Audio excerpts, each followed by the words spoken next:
What's up, everyone, and welcome back to Movie Raised.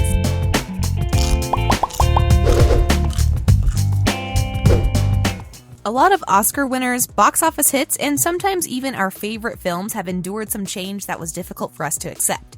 Then there's always the chance of an avid reader who loves movies but has experienced the disappointment of seeing a major change made in the film. From Riverdale to After to The Kissing Booth, without any further ado, here are the 10 movie changes that made fans rage quit. Riverdale. Remember Sandy, a character portrayed by Olivia Newton-John in Grease? That was one hell of a transformation, right?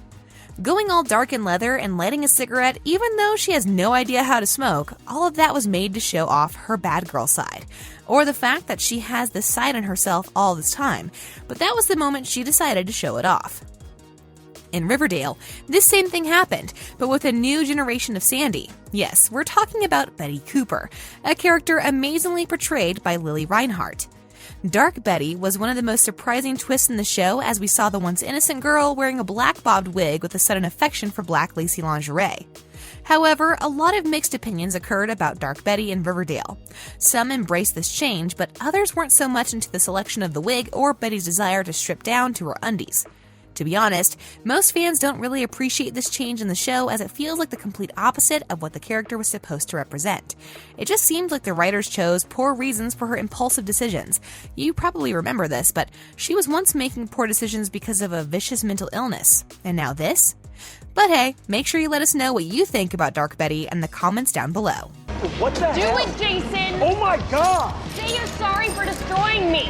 Apologize for what you did to me! Dune. Frank Herbert is practically the originator of sci-fi thanks to the greatest sci-fi novel of all time, Dune.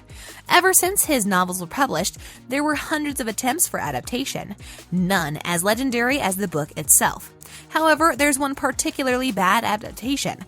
Yes, we're talking about David Lynch's 1984 attempt to adapt Dune. The reason? Well, plenty of them, but mostly the millions of changes from the book. In fact, it's like seeing half a movie, as there wasn't enough time for Lynch to present such a long book into a single film. To be fair, Lynch is one of the most praised directors of all time, so there's no question if he's good at his job, but the fact that he doesn't talk about Dune much anymore, well, it says a lot about his failed adaptation. Dune got its third adaptation in 2021 with director Denis Villeneuve's version, and the film has received positive reviews so far. Have you guys seen it yet? Let us know. It 2017. It 2017 and It Chapter 2 2019 are filled with differences from Stephen King's 1986 novel of the same name. For instance, the fact that Stan leaves no self-slaughter note and the final defeat of It has been changed in order for the film to be more dramatic. However, a lot of fans were disappointed when they saw the aftermath of Georgie's passing. In the film, Georgie disappears, but his body is never found, and because of this, Bill thinks his brother could still be alive. In the novel, however, Georgie's body is found by a neighbor who heard Georgie's screams. Although a diminutive change, it surely changes the entire plot, right? After. Wattpad is a popular online site and app on which people are allowed to show off their writing talents. The app proved to be very helpful, as a lot of writers' stories were adapted into movies, and one of them is a story by Anna Todd. Her story became a hit novel that later became the 2019 film, After. The story features Tessa, portrayed by Josephine Langford in the film, who falls in love with Hardin Scott, portrayed by Hero Finds Tiffin. Now, since the film was an adaptation of a book, it was followed by many changes. One of the biggest differences between the film and the book is the gender switch. We're, of course, talking about Tristan, who is played by actress Pia Mia in the film. In the book, Tristan is male. A lot of storylines were not included because of this change, and fans were not really happy about it. Todd explained that she wanted more diversity in her film, hence Tristan is a girl. What do you guys think about this? I Am Legend. I Am Legend is a film that somehow ignores its name's meaning. Will Smith is the lead role in the film that is based on Richard Matheson's novel of the same name. However, the film also follows two previous adaptations, 1964's The Last Man on Earth and 1971's The Omega Man, so it's kind of complicated. As we previously said, the biggest change in the film is that it ignores its initial meaning. For those of you not familiar, the name refers to the film's hero being an amazing monster among the people affected by the vampire zombie plague. Instead of getting more character development, the film portrays the most simple hero ever. The Kissing Booth 3. Can you be mad at your best friend being accepted to Harvard because of some rules you made when you were children? The Kissing Booth is a franchise that focuses on Elle, Noah, and Lee. Elle and Lee have been friends ever since they were little, and back then they made friendship rules, including the one about going to the same college, Berkeley. In the third film, Lee is mad at Elle for breaking this rule when she decides to go to Harvard instead. This is wrong on so many levels, but it is what it is. Yet this is not the biggest problem in the third film. It was actually the 6-year time jump that aged the characters of the Kissing Booth by about 30 to 40 years. All of them were in their early 20s, but despite that, the 6-year time jump decided to make Elle look like she's in her 40s. The haircut they gave her was not so great.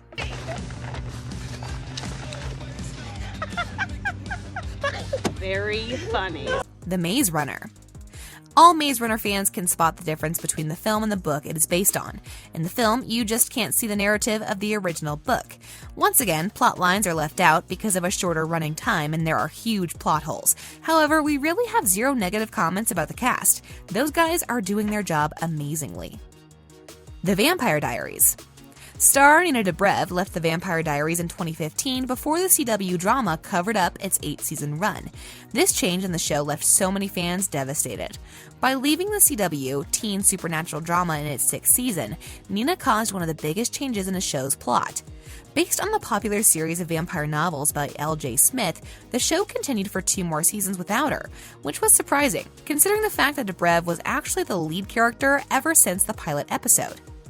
Along with the vampire brothers Damon, portrayed by Ian Somerhalder, and Stefan, portrayed by Paul Wesley, the 3 of them basically made the show what it was. How did you guys feel about Dobrev's departure? Legacies. Legacies is a spin-off of the show we previously talked about, and it actually feels like the continuation of TVD. More than a decade after TVD's debut, the show has 2 successful spin-offs, the originals and Legacies, under its belt. Caroline Elizabeth Forbes Salvatore is a vampire and one of the main female characters on The Vampire Diaries, and while fans can't see her in Legacies, her daughters with Alaric, Lizzie Saltzman, and Josie Saltzman are 2 of the leads in the show. Because of this, fans can't really understand Caroline's lack of involvement in Legacies. The Girl on the Train. Personally, one of my favorite films, The Girl on the Train by Paul Hawkins, is an appealing emotional thriller about a woman who desperately tries to solve a very puzzling mystery. There are a lot of things wrong with the plot of the film that is based on British author Paula Hawkins' novel of the same name. The film adaptation stars Emily Blunt in the lead role, and while the book has great reviews, the movie missed the point, and we need to mention that The Girl on the Train book and movie are set in different locations. Which of these movie changes is, according to you, the worst one? Let us know down in the comment section below. If you enjoyed our video, make sure you subscribe to our channel so you'll never miss any of our videos in the future. As always, thanks for watching.